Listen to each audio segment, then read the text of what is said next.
Assalamualaikum warahmatullahi wabarakatuh. Ketemu lagi kita, selamat berjumpa lagi pagi ini, hari Kamis tanggal 18 Mei 2023. Ini sudah mulai suasana pileg, pemilihan caleg.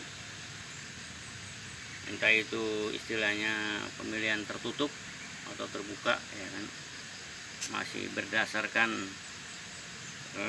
suara terbanyak atau nomor urut gitu ya, atau semi dari itu. Saya belum tahu ya, karena keputusan nanti pada September 2023. Di situ dimulailah daftar tetap ya, baik caleg-caleg maupun pemilih, juga capres pada September ditentukan oleh KPU pusat maupun daerah tentang kepastian atau tetapnya sebagai capres, cawapres, pileg ya, dan sebagainya mengenai pemilu. Insya Allah juga tidak diundurkan atau diperpanjang, tetap sesuai konstitusi, itu setiap 5 tahun kita mengadakan pemilu, pergantian pemimpin. Saudara-saudara, itu masih suasana seperti itu. Saya atau kita berjumpa lagi saat ini, bahwa khususnya di RT 01, 02, RW 03 Ulu Jami, Sanggeran, Jakarta Selatan, DKI Jakarta, Indonesia, pada hari H 14 Februari 2023 baru dimulai pencoblosan baik pileg maupun pilpres dan pil parpolnya gitu. Masih kira-kira 10 bulan lagi kan begitu. Tapi sekarang sudah mulai bergerilya, baik yang incumbent maupun yang baru bacaleg atau baca pres ya, sudah mulai bergerilya untuk mensosialisasikan diri mereka supaya nanti pada hari hanya mereka mendapatkan suara terbanyak dan sukses menang.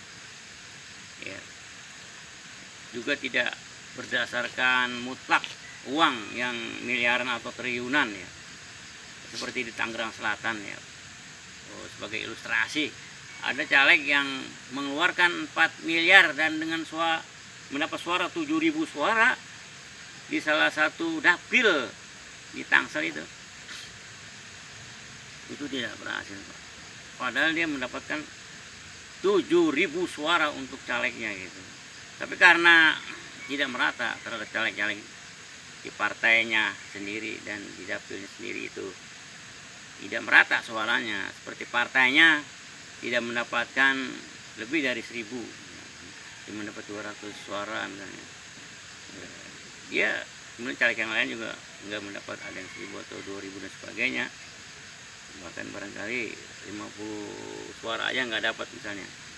Sementara kan situ ada 8 caleg ya, dari satu partai, satu dapil di Tangsel nih, Pak.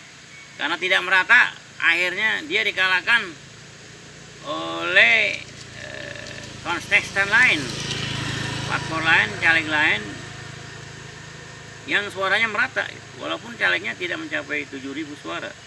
Barangkali cuma 2.000 suara calegnya, tapi karena merata partainya 2.000, caleg-caleg yang lain dengan satu partai, satu dapil itu cukup rata, ada yang 1.000 dan 600, 800, sehingga dijumlahkan sama dengan yang tadi itu, yang dengan biaya 4 miliar itu dikalahkan karena cuma calegnya dapat 7.000 dan yang lain nggak merata, sehingga dimenangkan itu yang tadi yang merata, walaupun suara mereka sama misalnya cuma 8.000 suara begitu kan, tapi dimenangkan ini yang merata. Singkat cerita, bla bla bla bla, udah selesai itu.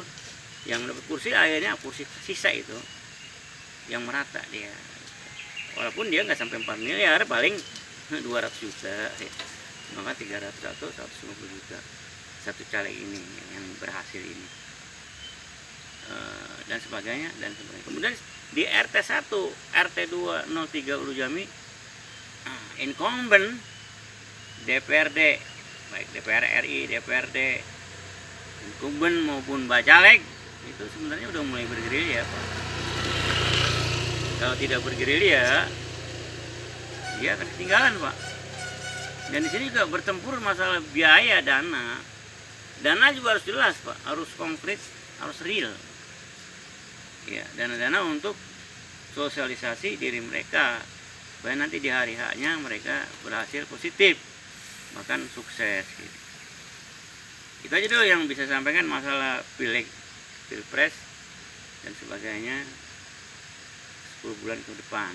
Kita bicara masalah kitanya, gitu. Kita pun sebagai pemilih, sebagai voter, ya, atau sebagai pileg, sebagai caleg, ya kan, bacaleg, atau sebagai capres dan wapres dan sebagainya itu, atau tim suksesnya dan sebagainya itu harus dalam keadaan berstamina stabil, ya.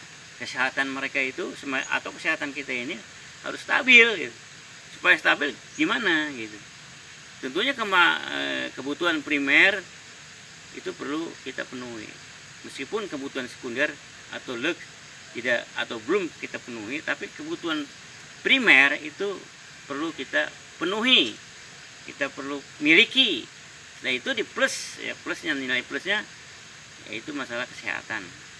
Stabilitas dan stamina kesehatan kita ini harus prima, harus stabil. Iya kan? Supaya nanti kebutuhan primer itu tertunjang, terdukung, tersupport oleh karena keadaan stamina dan stabilitas kesehatan kita ini stabil gitu. Itu dengan cara apa? Dengan cara seperti ini, berlatih pernapasan, olahraga napas tedas Indonesia. Kalau pertemuan yang kemarin saya menjalankan jurus pertama. Sekarang saya akan paparkan atau saya akan gambarkan atau saya akan show pertunjukan jurus kedua. Di sini sebenarnya ada 175 jurus dari tingkat dasar, madya, utama, silang, ya, inti dan pamungkas gitu. Dan ini kita lagi membahas masalah tingkat dasar. Dan ini jurus kedua. Kalau kemarin jurus pertama, bla bla bla bla bla. Ya. Dan ini dalam rangka untuk menyongsong hari H 14 Februari 2003 ketika kita masing-masing mencoblos masing-masing pilihan kita, jagoan kita supaya mereka sukses. Dengan nilai plus kita mempunyai kesehatan yang prima, yang stabil, stamina kita tinggi dan bisa mendukung kebutuhan primer kita, apalagi kalau kita bisa mencapai kebutuhan sekunder. Nah, inilah jurus kedua. Dan saya pesan sebelum saya akhiri nanti bahwa latihan ini harus dilatih setiap hari minimal 15 menit. Ya, sedangnya itu 30 menit ya. Tergantung kalori yang ada pada kita itu. Kalau yang makanannya ya makan primernya itu sehari-harinya tidak mencukupi, kurang seperti ikan asin, tahu, tempe doang ya, nggak usah di atas dari itu 30 menit gitu. Kecuali kita konsumsi kita susu, madu, daging, ya, buah-buahan setiap hari, bla bla bla ya, barangkali bisa lebih dari 1 jam ya, bisa lebih dari 30 menit. Tapi hanya sekedar makannya kurang berkualitas seperti itu, hanya ya jarang makan buah, ya, jarang minum susu, ya, daging, ya, dan sebagainya itu ya, hanya yang ketemunya jengkol, ya, ikan asin, tahu, ya, tempe yang semuanya gitu aja ya, nggak perlu lebih dari 30 menit per hari. Jadi harus kita berlatih setiap hari rutin ya, 15 menit. Itu lebih baik daripada 1 jam tapi setahun sekali ya. Lebih baik 15 menit tapi setiap hari. Itulah jurus-jurus yang kita harus laksanakan di dalam mencapai stabilitas stamina kesehatan kita untuk menyongsong hari H ya, hari H pencoblosan pileg dan pilpres bla bla bla.